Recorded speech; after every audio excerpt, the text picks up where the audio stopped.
vamos falar um pouquinho sobre o sistema nervoso, dando ênfase na parte de bioquímica do sistema nervoso, tá?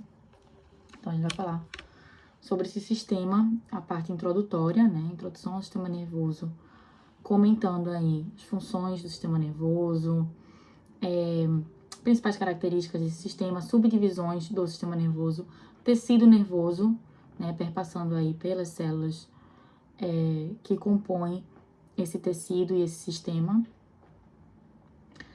E em seguida, aprofundando um pouco mais na parte bioquímica do sistema nervoso, ok? Então, o que é, primeiramente, o sistema nervoso, né? Primeiramente, o que é um sistema, na verdade? Um sistema, no corpo humano, é um conjunto de órgãos que tem uma função comum ou mais de uma função comum. E o sistema nervoso é um conjunto de órgãos com uma função principal de coordenar funções orgânicas, tá? Então, o sistema nervoso, ele recebe informações, processa e armazena essas informações e envia uma outra informação como uma forma de resposta. Ele consegue responder às informações enviadas pelos órgãos do sentido, pelos órgãos viscerais, ok? Então, com a evolução, surgiram 3 propriedades adaptativas no protoplasma, né? São elas a irritabilidade, que é a capacidade da célula de ser sensível a um estímulo. Então, a célula detecta uma modificação do ambiente externo e essa modificação, esse estímulo, sensibiliza a célula. A condutibilidade é quando a célula reage a esse estímulo, ela recebe o estímulo, é sensibilizada por ele e aí ela vai reagir, vai responder ao estímulo, originando um impulso, certo? Que vai ser conduzido através do protoplasma. Então, a condutibilidade, certo? A condução da reação, que é o impulso. E a contratilidade é a resposta da célula ao estímulo.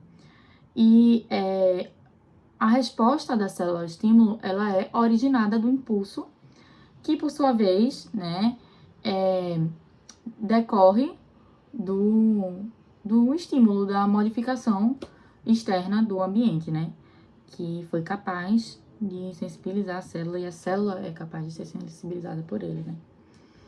Então, bem interessante aí as propriedades adaptativas do protoplasma, irritabilidade, condutibilidade e contratilidade. Vamos comentar rapidamente, bem por cima, a origem embriológica do sistema nervoso, porque a gente não aprofunda esse tema na faculdade, pelo menos a gente, assim, provavelmente a gente vai, né? Mas até o momento não é o nosso foco mesmo, o nosso destaque. Então, a gente vai comentar rapidamente, só pra gente conseguir entender um pouco como é que esse sistema nervoso ele se forma, de onde ele vem, tá? Mas sem muito aprofundamento, por enquanto, até porque eu não sei direito. Então, a origem embriológica do sistema nervoso. Importante guardar no coração, pro resto da vida, que o espermatozoide, quando encontra um ovócito secundário, ele se une a essa célula, dando origem ao óvulo e posteriormente ao zigoto. O zigoto é a primeira célula que vai dar origem ao indivíduo. É uma célula diploide, ou seja, 2N, ou seja, que possui 46 cromossomos. 23 desses cromossomos vêm do espermatozoide, do gameta masculino, e os outros 23 cromossomos vêm do ovócito secundário, do gameta feminino. E aí, quando eles se unem, quando ocorre a fecundação, tá? Isso dá origem ao zigoto, tá? A essa célula diploide com 23 pares de cromossomos, que vai sofrer várias mitoses, vai começar a se multiplicar loucamente para formar um embrião, tá? Então, primeiro, a gente tem algumas etapas do processo embriológico, né? Então, primeiro a gente tem a mórula, depois a blástula, depois a gástrula, que vira neurula, e aí é justamente, eu acredito eu, na fase de neurula que é formado, né, o sistema nervoso. E outra lembrança importante é que quando a gente estuda os filos do reino animal, a gente estuda os invertebrados, né? Poríferos, quinidários, platelminto, neumatelminto, artrópode, equinoderma, já não lembro mais a ordem agora. A ordem evolutiva, né? E a gente estuda os vertebrados, tá? E aí, os vertebrados, eles pertencem ao filo dos cordados, que são os seres vivos, os animais, que apresentam uma estrutura chamada notocorda, que no processo da embriologia, né, do desenvolvimento embriológico daquele ser vivo, vai ajudar a dar origem, né, à coluna vertebral, né, ao tubo neural. Enfim, eu não sei detalhadamente como isso ocorre, eu não me lembro. Enfim, eu não sei. Mas feito disso, isso não é o mais importante para o nosso vídeo hoje. Mas é importante a gente lembrar que os seres humanos, eles apresentam, né, assim, quando a gente estuda embriologia, a gente vê que os seres humanos, eles apresentam 3 folhetos embrionários, que vão dar origem aos diversos tecidos e estruturas do corpo, tá? E aí, quais são esses 3 folhetos? O ectoderma, o mesoderma e o endoderma. O ectoderma é um folheto um pouco mais superficial e é o ectoderma que origina o sistema nervoso, tá? Então, o sistema nervoso, ele é originado do endoderma, do ectoderma, tá? E aí, como é que isso acontece, né? Primeiro, você tem um espessamento do ectoderma, dando origem a algo que a gente chama de placa neural, que vai crescendo, crescendo, crescendo, se tornando cada vez mais espesso, até formar um sulco longitudinal, que a gente chama de sulco neural, que vai se aprofundar e formar a goteira neural, que por sua vez origina o tubo neural, e ao redor do tubo neural a gente observa a crista neural, que vai dar origem ao sistema nervoso periférico. Então, o tubo neural, ele origina, tá? Ele vai dar origem ao sistema nervoso central. E a crista neural vai dar origem ao sistema nervoso periférico. Então, já comentando e entendendo o desenvolvimento embrionário do sistema nervoso, a gente consegue mencionar, colocar aqui uma subdivisão muito importante do sistema nervoso, que é a divisão do sistema nervoso central e sistema nervoso periférico. Já vou retomar essa divisão, beleza? Aí, para finalizar a parte embriológica do estudo aqui da neuroanatomia da coisa, né? O tubo neural, ele dilata na parte cranial, na parte mais superior, dando origem ao que a gente chama de encéfalo primitivo ou simplesmente arquencéfalo, que vai apresentar 3 dilatações iniciais: o prosencéfalo, o mesencéfalo e o rombencéfalo. O prosencéfalo, no futuro, vai dar origem ao telencéfalo e ao diencéfalo, que basicamente constitui o cérebro, né? E no diencéfalo a gente tem os tálamos, né? Epitálamo, subtálamo, hipotálamo, tálamo. E o mesencéfalo, ele permanece mesencéfalo, ele continua para sempre mesencéfalo. Já o rombencéfalo, por sua vez, vai originar o metencéfalo, que no futuro vai formar a ponte e o cerebelo, e o rombencéfalo também forma o mielencéfalo, que posteriormente dá origem ao bulbo, ok? Então, a gente acabou de comentar uma das primeiras divisões que a gente pode abordar, né?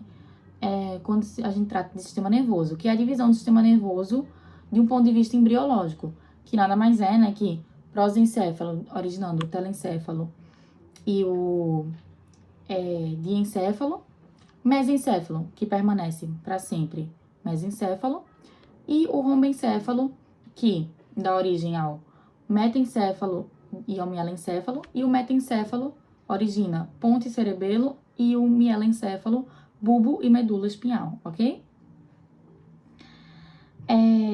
A gente também tem outras divisões, tá?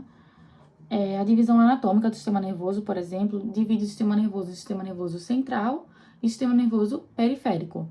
O sistema nervoso central, ele é formado pelo encéfalo e pela medula, e ele passa o esqueleto axial humano, ele tá,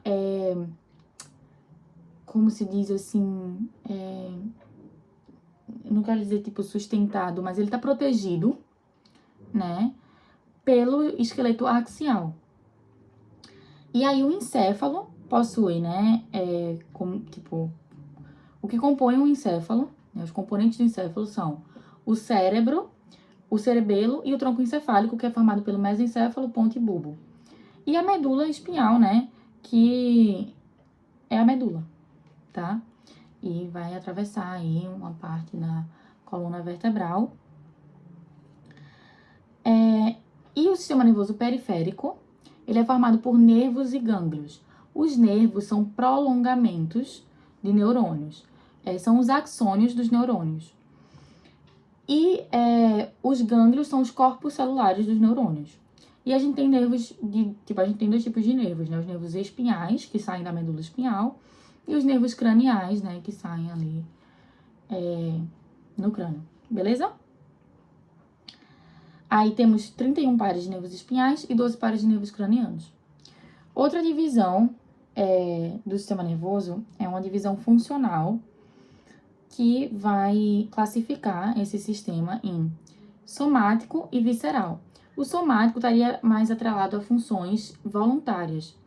Então, os neurônios desse sistema nervoso somático, eles receberiam informações dos órgãos dos sentidos, né? No caso dos neurônios sensitivos ou aferentes, aqueles que recebem as informações. E os neurônios eferentes, os efetuadores, né? Eles mandariam informações para os músculos estriados esqueléticos. Então, o sistema nervoso somático seria, ele está associado, né, a movimentos e atividades mais voluntárias, ok? Enquanto o sistema nervoso visceral seria formado por também neurônios aferentes e eferentes, mas seriam neurônios aferentes viscerais, que recebem informações de órgãos viscerais, né, de estruturas de dentro do corpo humano, por exemplo, estômago, vasos sanguíneos. E os neurônios eferentes viscerais, eles enviariam informações, eles efetuariam atividades, né, relacionadas aos músculos involuntários, né, o estriado cardíaco e o liso, e as glândulas, ok? E aí, o sistema nervoso visceral, ele ainda seria subdividido em sistema nervoso autônomo, né, parasimpático e simpático. O sistema nervoso autônomo parasimpático, ele tá ligado a uma condição de descanso, né, de relaxamento, enquanto o sistema nervoso simpático tá mais atrelado a situações de estresse, de fuga, de susto, tá? Então, quando você está em perigo, por exemplo, né, acontece no seu corpo uma redução da motilidade intestinal, aumento dos batimentos cardíacos, né, da frequência cardíaca, vasoconstrição, relaxamento da bexiga, enfim, né? Eu acho que Então, não vou falar mais pra não falar besteira, já que eu não tenho certeza, né? Enfim. Aí, vamos lá. E a última divisão do sistema nervoso é a divisão de acordo com a metameria, que dividiria, né, o sistema nervoso em sistema nervoso suprassegmentar e segmentar. O segmentar seria justamente o sistema nervoso periférico, a medula e o tronco encefálico. E o suprassegmentar, o cérebro e o cerebelo, ok? Então, vamos falar um pouquinho agora sobre o tecido nervoso, né? Um tecido altamente especializado, altamente complexo. As principais células do tecido nervoso são os neurônios, são células excitáveis que recebem, processam e enviam informações, se comunicam entre si por meio da linguagem elétrica, tá? Então, quando um neurônio ele é ativado, né, excitado, é disparado um potencial de ação nele, né, que vai despolarizar a membrana, e aí por meio desse sinal elétrico, o sinal elétrico vai viajar pelo neurônio, né, pelo axônio, e esse sinal elétrico vai fazer com que aquele neurônio possa, por exemplo, liberar neurotransmissores para que a informação seja repassada e continue, enfim, correndo ali, tá? Pelo sistema nervoso. E aí, a gente vai falar mais sobre os neurotransmissores já, porque tem neurotransmissores excitatórios, tem neurotransmissores inibitórios, enfim.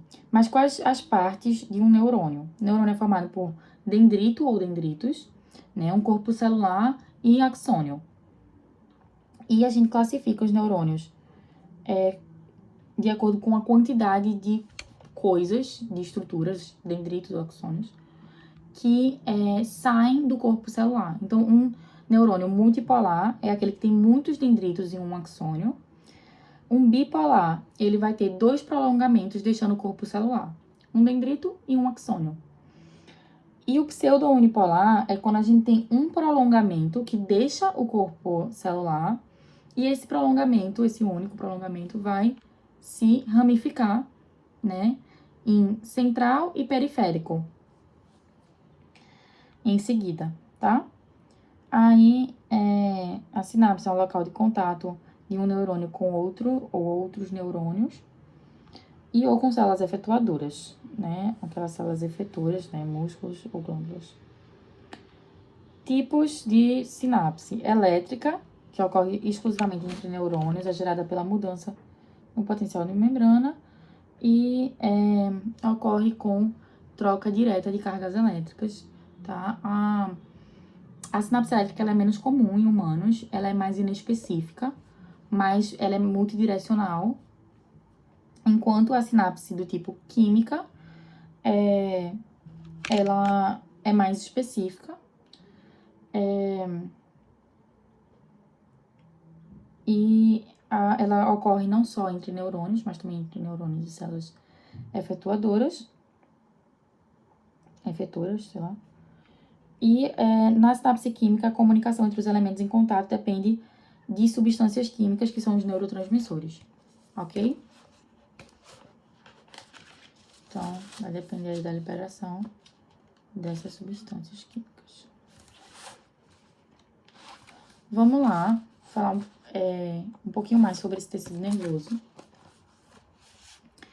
O tecido nervoso é um tecido amplamente distribuído, que interliga-se formando uma rede de comunicação, em conjunto constitui o sistema nervoso. O tecido nervoso não apresenta matriz extracelular, mas sim células de apoio, que são as células da glia, tá? Então, o tecido nervoso ele é formado pelos neurônios e as células da glia, ou neuróglia, simplesmente, que são células que vão, dar apoio, vão dar sustentação e auxílio aos neurônios, tá? Funções do tecido nervoso: detectar, transmitir, analisar e utilizar informações geradas pelos estímulos sensoriais, organizar e coordenar funções motoras, viscerais, endócrinas e psíquicas, bem como condições intrínsecas do organismo, a exemplo da pressão arterial, pH, glicemia. Ok. Componentes do tecido nervoso: neurônios responsáveis por funções receptivas, integradoras e motoras do sistema nervoso, e a neuroglia, ou neuróglia. São vários tipos de célula, tá? Os oligodendrócitos, células de Schwann, microglia e células epidermais, enfim, que são responsáveis pela sustentação e proteção dos neurônios, e também tem algumas funções mais independentes, assim, que também vão estar auxiliando, agregando aí no funcionamento desse sistema, ok?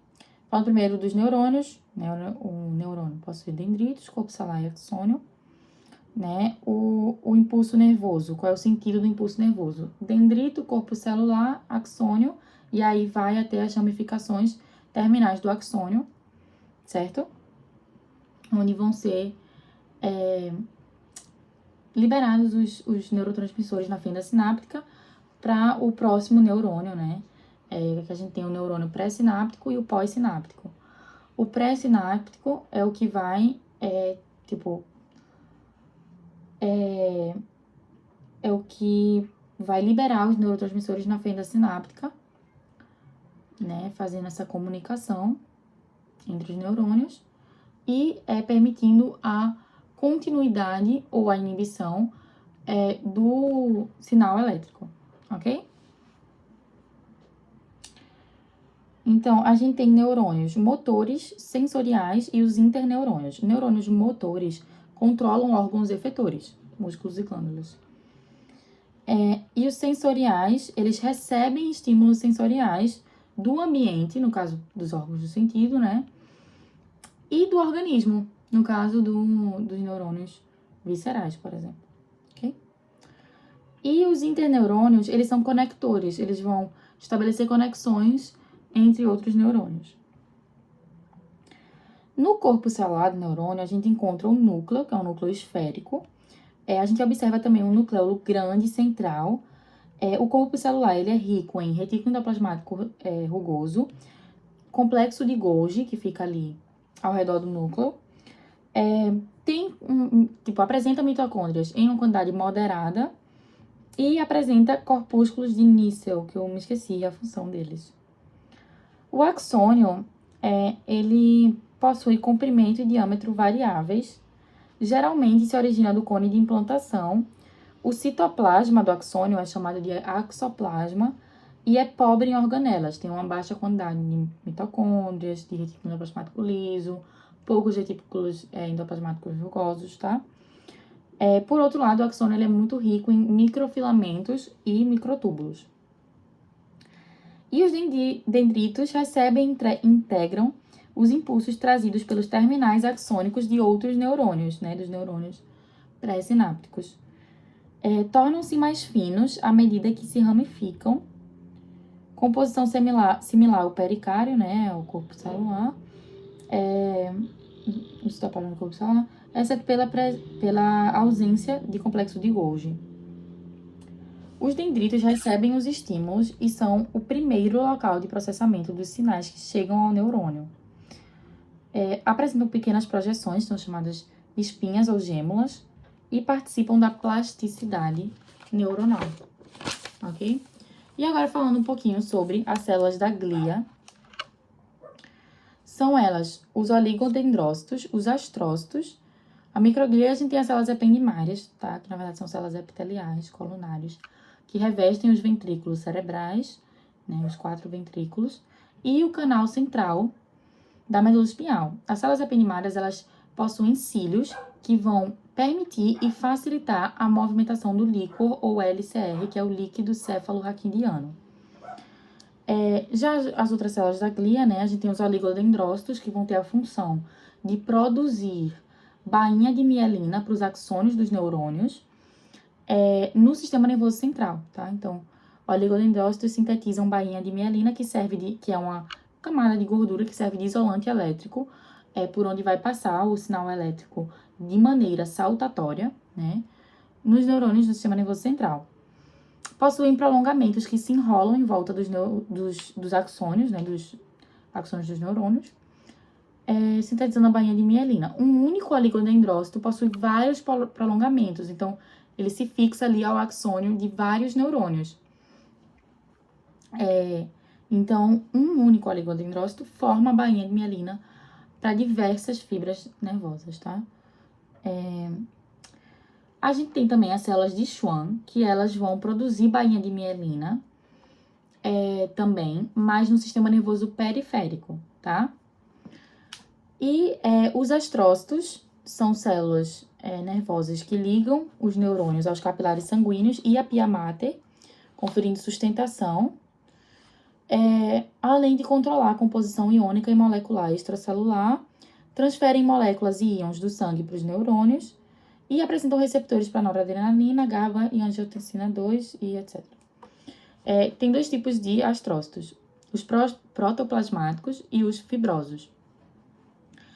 O astrócito protoplasmático, ele vai ter um grande número de prolongamentos e ele vai estar presente na substância cinzenta, enquanto o fibroso, ele tem um pequeno número de prolongamentos, tem poucos prolongamentos, mas em compensação, seus prolongamentos são muito longos, e eles vão ser encontrados na substância branca do cérebro, tá? Então, a gente tem a substância cinzenta, o córtex, chamado córtex cerebral, que é formado pelo corpo celular dos neurônios, e tem a substância branca. A gente não tem só substância cinzenta no córtex do cérebro, né? E na medula da medula espinhal. Mas assim, predominantemente, tá? No córtex cerebral, que a gente vai encontrar a substância cinzenta, os corpos celulares dos neurônios. E, por fim, a microglia, ou microglia, acho que é mais bonitinho, né? São células pequenas e alongadas com prolongamentos curtos e irregulares. São células fagocitárias, né? Quando elas são ativadas, ocorre uma retração dos seus prolongamentos e elas assumem a forma de macrófagos, realizando a fagocitose e a apresentação de antígenos no sistema nervoso central, tá? Além de secretarem citoquinas reguladoras da inflamação, participando, então, da inflamação e da reparação do SNC, sistema nervoso central, ok? É isso. Então, lembrar, né? Neurônios, oligodendrócitos, células de Schwann, astrócitos, microglia e células ependimárias. Fechou? Fechou. Aí o cérebro tem a substância cinzenta, que está mais concentrada na parte externa, né, no córtex cerebral, e substância branca internamente ali no cérebro. Tem as meninges, né? A pia mater, aracnoide e dura mater, né? Indo, assim, numa lógica do mais interno para o mais externo. Que vão também proteger o sistema nervoso central, vão transportar nutrientes, certo? Por esse sistema. E servir também como, tipo, tem uma função hidrostática, né? De proteção também. Aí tem as camadas histológicas de cada parte do sistema nervoso central, mas eu acho que não é muito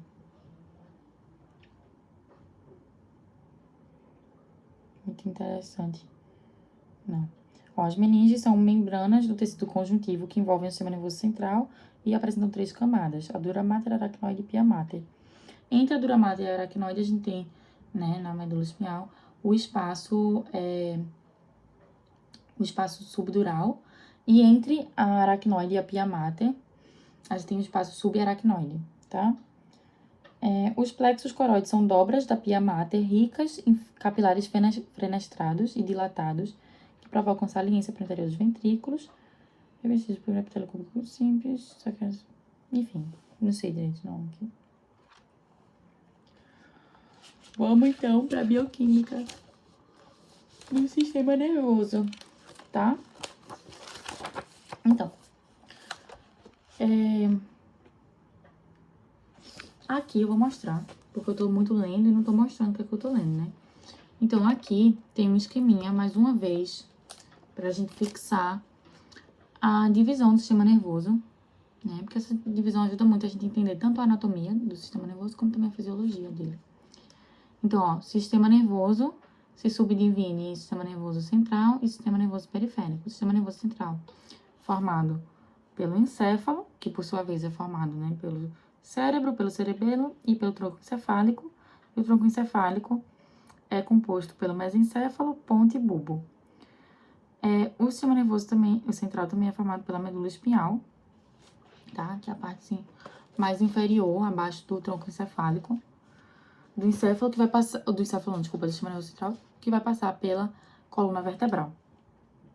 E o sistema nervoso periférico, dividindo o sistema nervoso periférico somático e sistema nervoso periférico autônomo, tá? Essa seria uma grande divisão aqui de sistema nervoso periférico somático, sistema nervoso periférico visceral, que se divide em autônomo simpático e parasimpático. O simpático é atrelado a situações de estresse, de fuga, de perigo, de susto, e o parasimpático é associado ao descanso, ok? Funções do sistema nervoso: formar o sistema nervoso central e o sistema nervoso periférico, promover uma relação direta com o sistema endócrino, né, com a produção e secreção de hormônios, receber mensagens dos órgãos dos sentidos, armazenar informações, comandar as respostas, fazendo funcionar os músculos e glândulas. E é isso, né? Características do sistema nervoso: a gente tem que seus componentes principais são os neurônios e as células da glia. A gente tem aquelas subdivisões que a gente já conversou 1 milhão de vezes, que eu não vou repetir para não ficar muito repetitivo, mas aquelas subdivisões anatômica, funcional, histológica, enfim. Já falamos também que não há nenhum espaço entre as células, né? Apenas o espaço entre as sinapses, e tem ali a presença de células de apoio entre os neurônios, né? O sistema nervoso, ele é um dos tecidos corporais mais irrigados do corpo humano, tá? Então, ele é completamente vascularizado. Possui um dos mais altos metabolismos entre todos os tecidos corporais. O suprimento energético dele é feito principalmente por glicose, né? O cérebro, principalmente, ama a glicose e usa a glicose ali como sua principal fonte de energia. E aí existe até um fenômeno bem interessante, tá? No corpo humano, que é a lançadeira de lactato astrócito neurônio, que basicamente consiste numa glicose que é fermentada em condições adequadas de oxigênio no astrócito. E então, se a glicose é fermentada no corpo humano, ela vira lactato, e esse lactato ele é transferido para o neurônio. E aí o neurônio converte o lactato em piruvato de novo, e aí já recebe o piruvato pronto, não precisa passar por todas aquelas 10 reações da glicólise, né? E aí ele, a partir disso, o neurônio, a partir disso, né, metaboliza o piruvato. Então, assim, a glicose, ela pode ser completamente ela pode ser e é completamente metabolizada no neurônio. Só que existe também essa ferramenta que o corpo encontrou, né, de metabolizar, né, a glicose em lactato nos astrócitos para passar esse lactato para o neurônio transformar ele em piruvato e mandar o piruvato para o ciclo de Krebs. Depois a gente tem na sequência aí da respiração celular, né, a cadeia oxidativa, né, cadeia respiratória, né, a fosforilação oxidativa, que é a fase final da respiração celular, com maior produção de ATP. Então, é uma forma de agilizar o processo. É tipo assim, neurônio, tu não precisa pegar essa glicose e fazer ela virar glicose 6-fosfato, que vai virar depois glicose 1-fosfato. Sabe, eu nem lembro das reações da glicólise. Mas são 10 reações. E aí, pra você não dizer, tipo, neurônio, não precisa passar por essas 10 reações. O astrócito, ele te manda já um lactato, tu só vai precisar converter esse lactato em piruvato e mandar ele pro ciclo de Krebs. Depois vai acontecer a cadeia respiratória e vai produzir ATP de forma mais rápida. Mas enquanto isso, o neurônio também está metabolizando outras glicoses. Então você agiliza a produção de ATP, sabe? Essa lançadeira de lactato astrócito neurônio, ela ajuda a fornecer energia de maneira mais rápida, né? Tipo assim, é uma ajuda do astrócito, mas não é como se o neurônio fosse dependente disso, né? Pelo menos até onde eu saiba. E ela ocorre em condições adequadas. Essa produção de lactato no astrócito ocorre em condições adequadas de oxigênio. É realmente só para transferir esse lactato para o neurônio e o neurônio produzir ATP de maneira mais direta, né? Sem ter que pegar a glicose, passar pelas 10 reações da glicólise, produzir piruvato, para continuar, né? Então, o astrócito praticamente fala, toma o piruvato, né? No caso, ele não dá o piruvato, ele dá o lactato, que vai ser transformado em piruvato. Mas é isso. Não sei se ficou confuso, não sei se deu pra entender. Parece que o corpo, pra que o corpo faz isso, né? Mas, agiliza, né? Agiliza o processo de síntese de ATP. Mas o neurônio, ele também pega a glicose e faz glicólise naturalmente, tá? Isso é só tipo um auxílio. É só uma caridade do astrócito para acelerar e aumentar a produção de ATP no neurônio. Que fofo, né, o astrócito. Humilde. Aí vamos falar um pouquinho dos tipos de neurotransmissores. Primeiro, que são neurotransmissores, né? Neurotransmissores são moléculas pequenas contendo... Não, perdão. Os neurotransmissores são substâncias químicas... porque eu não ia ler essa definição. No caso, são moléculas pequenas contendo nitrogênio, mas eu não ia ler essa definição. Os neurotransmissores aqui, por definição, né, de uma forma mais explicadinha, são substâncias químicas sintetizadas pelos neurônios e armazenadas em vesículas sinápticas nas terminações do neurônio, né, nas terminações nervosas. Os neurotransmissores são liberados em resposta a um potencial de ação para comunicar informações entre neurônios ou entre neurônios e células efetoras, tá? Como é que acontece a neurotransmissão? Você tem um neurônio pré-sináptico, vai estar passando, né, um sinal elétrico por ele, então o potencial de ação é gerado ali, e aí ocorre, né, por conta desse sinal elétrico, a entrada de cálcio na parte final, né, na terminação nervosa, assim, parte final mesmo, da terminação nervosa do neurônio pré-sináptico, a entrada de cálcio na célula, que vai possibilitar a liberação de neurotransmissores na fenda sináptica, que é o espaço entre a terminação nervosa, né, do axônio de um neurônio, do neurônio pré-sináptico, com o dendrito, né, de outro neurônio, do neurônio pós-sináptico. Então, assim, eu vou ler aqui, depois eu resumo. Um potencial de ação no neurônio pré-sináptico permite a entrada de cálcio, de íon cálcio na célula, e estimula a exocitose do neurotransmissor. O neurotransmissor, em seguida, se liga a proteínas na membrana do neurônio pós-sináptico, causando a abertura de canais que permitem a propagação do impulso nervoso. O neurotransmissor é, então, degradado rapidamente ou internalizado pelas células pré-sinápticas ou pelas células gliais. É um processo de recaptação do neurotransmissor, né? Esse neurotransmissor, ele pode ser destruído, tipo assim, tchau, ou ele pode ser reciclado, né? Recaptado ali. Enfim. Então, em resumo, temos duas células, tá? 2 neurônios. A gente vai falar de 2 neurônios. Um neurônio pré-sináptico, que tá passando um sinal elétrico por ele. Então, um potencial de ação nele vai permitir que entre íon cálcio nesse neurônio. E a entrada de cálcio vai estimular a vesícula sináptica, que é aquela vesícula dentro do neurônio, que contém os neurotransmissores, né? Dentro dessa vesícula você tem os neurotransmissores ali guardadinhos, armazenados. E a entrada de cálcio, por conta do potencial de ação, que esse neurônio está submetido, né?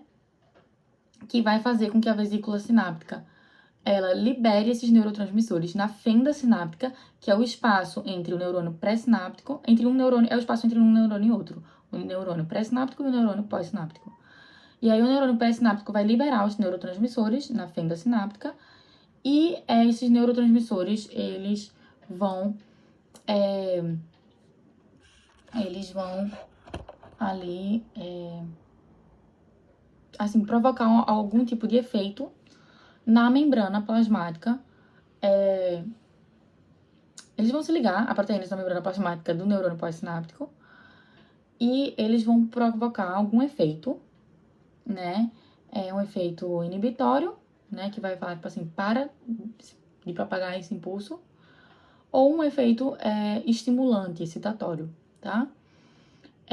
De uma forma ou de outra, né?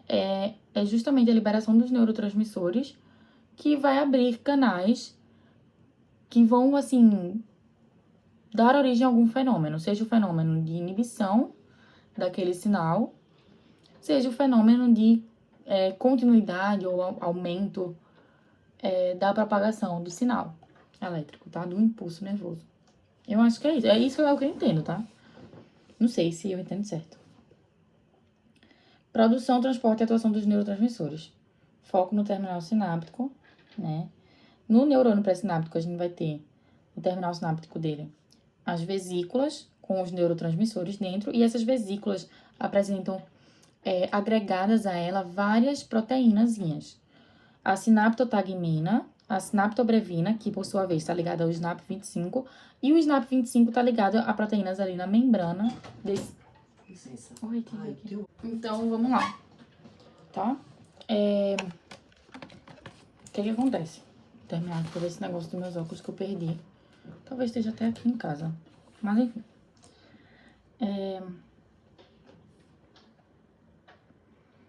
Tá, temos algumas proteínas principais que, em resumo, vão fazer com que a vesícula sináptica, elas se ancore e depois se funda com a membrana plasmática do neurônio pré-sináptico para liberar os neurotransmissores de maneira direta, assim, na fenda sináptica, tá? E aí, os neurotransmissores, depois eles vão se ligar a receptores na membrana do neurônio pós-sináptico. E quais são os receptores que existem, né? Existem dois tipos de receptores, os ionotrópicos e os metabotrópicos. Eu não vou, assim, me aprofundar muito nisso, porque eu mesma não entendi direito como é que funciona esse processo, tá? Mas dos ionotrópicos a gente tem os mecanorreceptores, os termorreceptores e os eletroreceptores. E dos metabotrópicos a gente tem os quimiorreceptores e os fotorreceptores. Resumo da neurotransmissão: síntese do neurotransmissor na terminação nervosa pré-sináptica, armazenamento dos neurotransmissores em vesículas secretoras, as vesículas sinápticas, liberação regulada do neurotransmissor por exocitose na fenda sináptica entre os neurônios pré e pós-sináptico, a partir daquele processo de ancoragem da vesícula membrana plasmática, formação de um complexo de proteínas em que se entrelaçam, que vão ajudar na fusão, né, vão promover mesmo a fusão das membranas, a membrana da vesícula e a membrana mesmo da célula, e a liberação dos neurotransmissores para fora da célula, né, para a fenda sináptica. Tá.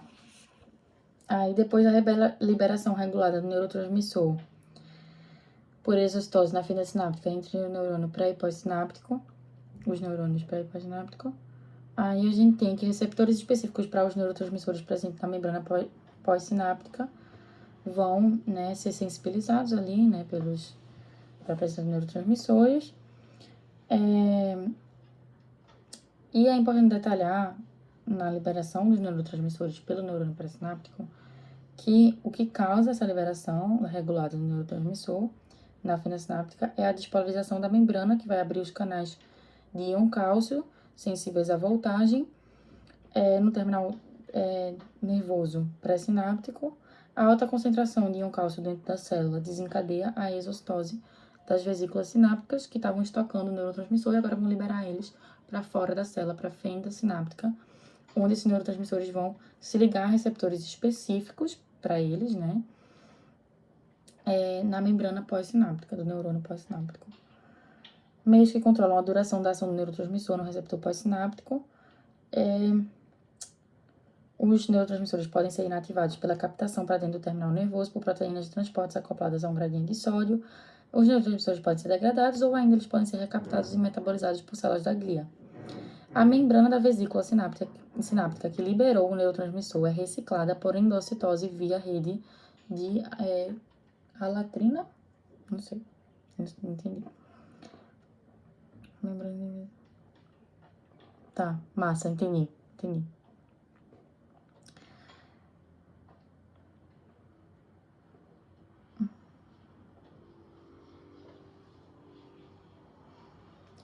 Metabolismo dos neurotransmissores. Agora vai ser só decoreba e leitura mesmo, tá? Tipo, dá pra explicar e entender o fenômeno, né? Mas assim, é tão específico que eu não queria passar muito tempo nisso. Aí é tipo assim, ó. No caso dos neurotransmissores, adrenalina, noradrenalina e dopamina, eles são originados das catecolaminas, que vão ser unidas a um grupamento amino, tá? Desculpa, um grupamento amina. Não, calma. Amino. Amino é NH3, na verdade, né? Amina. Grupamento amina, NH2. Caralho, a química aqui falhou agora.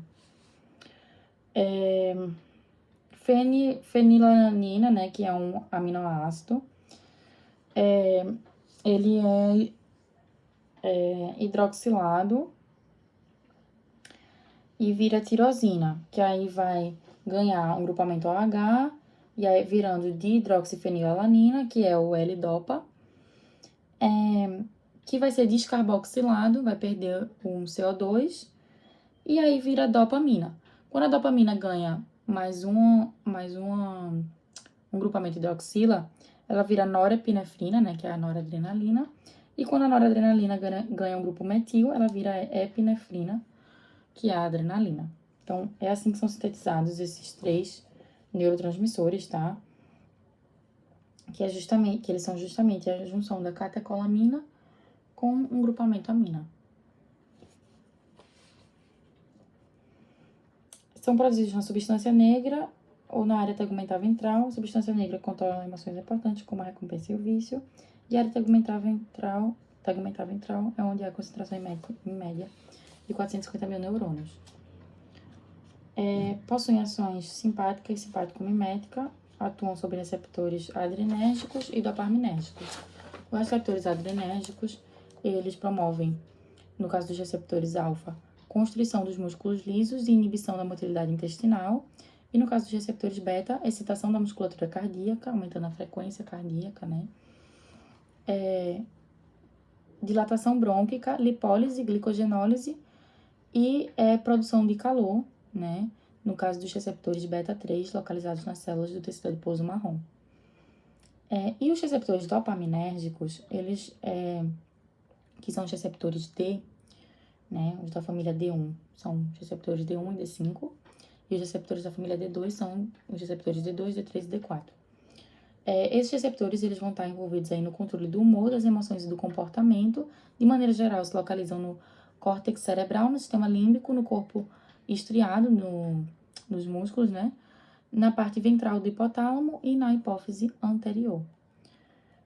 Resumo das ações desses neurotransmissores. Ação excitatória periférica sobre a musculatura lisa de vasos sanguíneos que irrigam a pele, rins, mucosas, glândulas salivares e sudoríparas. Ação excitatória cardíaca e vasoconstritora. Ação energética com aumento da glicogenólise no fígado e no músculo. Liberação de ácidos graxos livres no tecido adiposo, né? Também compondo aí essa ação energética. Ação endócrina, modulando a secreção de insulina, renina e de hormônios hipofisários. Ação estimulante do sistema nervoso central, estimula a respiração, aumenta o estado de vigília e aumenta a atividade psicomotora e redução do apetite. E ações pré-sinápticas inibem ou facilitam a liberação de neurotransmissores. Aí ela detalha também sobre os inibidores desses neurotransmissores, o que as consequências da deficiência desses neurotransmissores e o tratamento, né, no caso de deficiências desses neurotransmissores. Mas aí eu não vou entrar muito nesses detalhes, tá? Nesses pontos.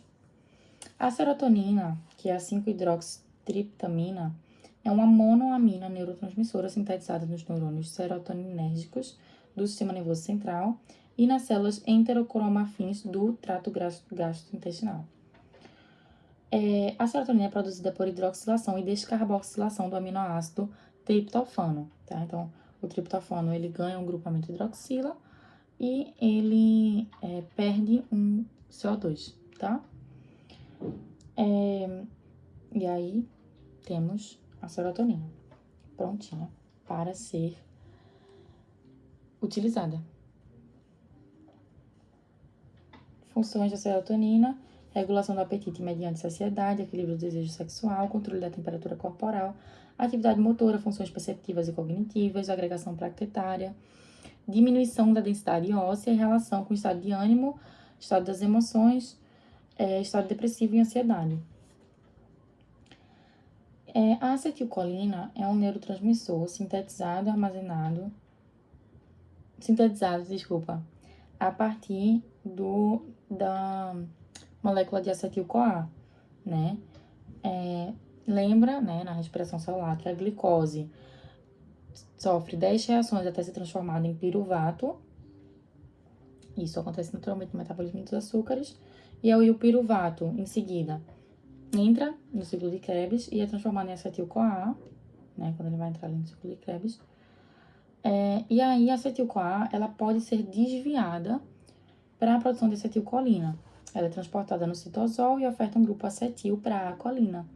Isso é feito com a ajuda da enzima colina-acetiltransferase. E aí a acetilcolina ela pode ser liberada nas fendas sinápticas e estimular os neurônios vizinhos.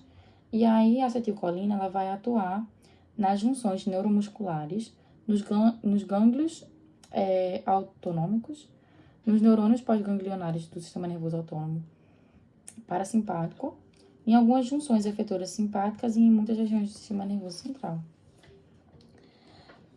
A acetilcolina ela tem muitos receptores.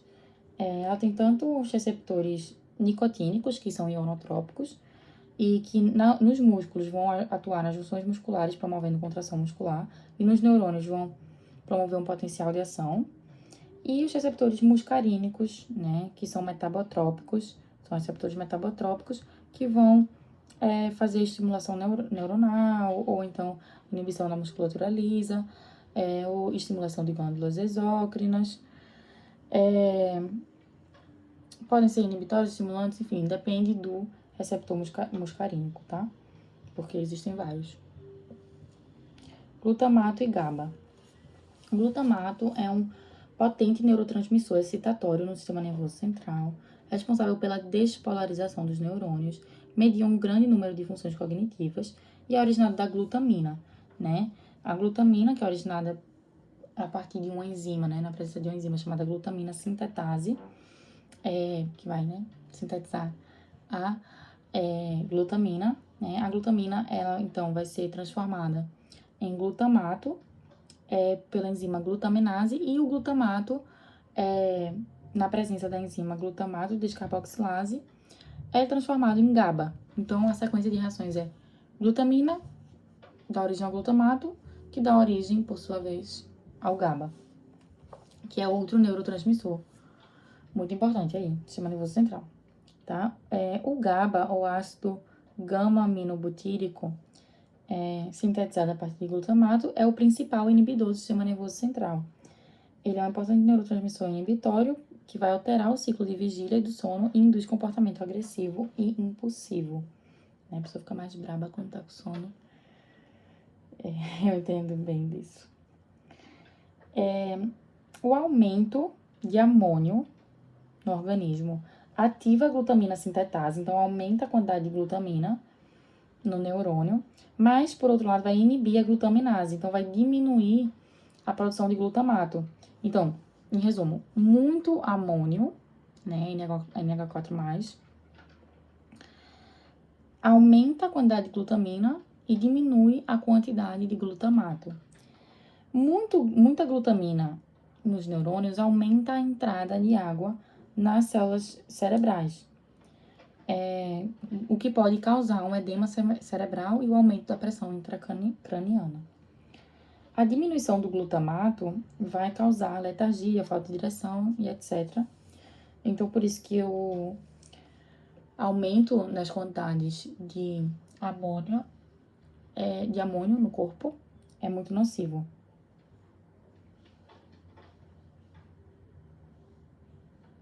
Agora eu lembrei, NH3 é amônia e eu tava falando amino. É porque a gente fala grupamento amino, que é o NH2, que é a amina. Agora eu entendi qual foi a minha lógica. Agora eu entendi. Tá, temos também a histamina, né? A beta-inadasoletilamina é um neurotransmissor presente em neurônios do sistema nervoso central, em células do epitélio gástrico e nos mastócitos, e é produzido a partir da descarboxilação da histidina. E aí não fala aqui. Ah, eu lembro que a função da histamina está associada a processos alérgicos no corpo, mas aí eu não lembro exatamente como é que ela atua. E temos outros neurotransmissores, tá? A gente falar de maneira bem rápida aqui. O aspartato é um neurotransmissor excitatório produzido a partir do oxalacetato, né? Um dos intermediários ali do ciclo de Krebs. A glicina é o principal neurotransmissor inibitório da medula espinhal, produzido a partir da serina. E o óxido nítrico, o NO, é produzido a partir da arginina e pode atuar como mensageiro retrógrado, influenciando a liberação de outros neurotransmissores. Aí é isso. A gente tem também a influência do álcool na neurotransmissão, né? O álcool, quando ele entra no organismo, ele vai aumentar a serotonina, promovendo aquela sensação de euforia, de felicidade. Mas depois ele começa gradualmente a inibir o glutamato, aumentando a síntese de GABA e inibindo o sistema nervoso central, né? Então dá aquela sensação de sonolência, de cansaço, né? De apagão. O apagão é realmente um clássico. E é isso, tá? Bioquímica do sistema nervoso, né? Falamos aí da neurotransmissão, dos neurotransmissores, os tipos de neurotransmissores, dos receptores e os tipos de receptores, de todo o fenômeno, tá? Assim, tudo que acontece numa sinapse química, né? Em todo esse fenômeno da neurotransmissão, todas as etapas, inclusive da forma como são liberados os neurotransmissores, né? A partir das vesículas, que vão se fundir ali a membrana plasmática do neurônio pré-sináptico, e na região da fenda sináptica vão ser liberados os neurotransmissores para o neurônio pós-sináptico, que vai ter alguns receptores aí que vão se ligar a esses neurotransmissores e papapá, ok? Falamos tudo isso e aí falamos de alguns neurotransmissores específicos. Na verdade, acredito que a gente falou da maioria deles, não todos eles, né? Da sua produção, das suas funções, onde atua, além daquela parte inicial sobre o sistema nervoso, muito importante também, das subdivisões do sistema nervoso, das funções características desse sistema, das células que compõem esse sistema. E cansei. É isso. Tá? Espero que tenha dado pra entender. Eu fiquei meio lendo no final, que eu acabei ficando também até meio abusada, meio sem paciência. Mas é isso, né? Tem muito decorado, tem muito nomezinho. Espero que eu tenha falado tudo certo, né? Eu falei que eu entendo. E espero que eu entenda legal, né? Espero que eu esteja entendendo o que é pra ser entendido. Tá? É isso.